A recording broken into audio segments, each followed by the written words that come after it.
केंद्र सरकार स्थायी खाता संख्या बा पैन को संपूर्ण भाव में उन्नत धारण करने नुआ पदक्षेप ग्रहण करिसेंती।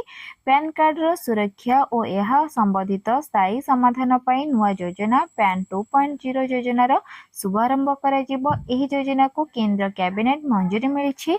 पैन कार्ड रो सुरक्षा बा न्यू पैन कार्ड आसीबो एवं सेथिरे आसीबो क्यूआर कोड। एहाकू प्रधानमंत्री अध्यक्षतार बसिथिबा कैबिनेट बैठक रे एहा निष्पत्ति निया जायछि। नुआ पैन कार्ड रे क्यूआर कोड रहिबो फल ग्राहक माने नुआ पैन कार्ड पाई परिबे।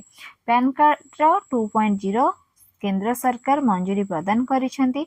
एही योजना रे 1435 कोटी टंकार व्यय करा जायछि। एही योजना रे पैन कार्ड टिको संपूर्ण भाव में परिवर्तन करा जायछि एवं उन्नत धारणर मध्य करा जायछि। क्यूआर कोड आधारित पैन कार्ड टी संपूर्ण ऑनलाइन माध्यम रे हेबो। एथिपई काहाकू अर्थराशि खर्च करबाकू पड़िबो नाही। एही अर्थराशि संपूर्ण सरकार वहन करिबो।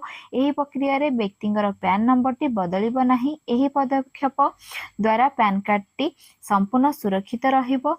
यदि आपणकर पैन कार्ड अछि ताहले आपणकू भी मिलिबो न्यू पैन कार्ड। यदि एही प्रक्रिया को जानिया पई चाहुचंती चैनल को सब्सक्राइब करिवे एवं एही प्रणाली को मो किपरि आपण अप्लाई करिवे ताहा मु नेक्स्ट वीडियो माध्यम रे आपण मानको जणाइबे। सेति पई आपण को चैनल को सब्सक्राइब करिया पई पड़िबो एवं साइड रे थिबा बेल आइकन को मध्य प्रेस करिया पई पड़िबो। जा फल रे मोर वीडियो टी अपलोड होबा मात्रे प्रथम नोटिफिकेशन आपण मानको पाखरे पहुंचिबो। तो चैनल को सब्सक्राइब करि नियंतु एवं साइड रे थिबा बेल आइकन को प्रेस कर नियंतु। जय जगन्नाथ।